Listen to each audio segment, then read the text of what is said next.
Hey guys, welcome to the channel.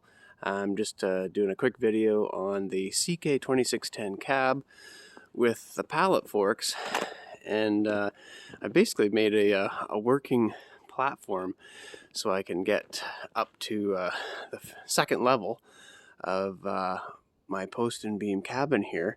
And so what I did is I used just an ordinary pallet, and then I extended it lengthwise and put a couple sheets of plywood on there, and then strapped it onto the forklift, the pallet forks, so they don't move around when I'm up there. And so much nicer than being up on a ladder. Just wanted to share this, guys.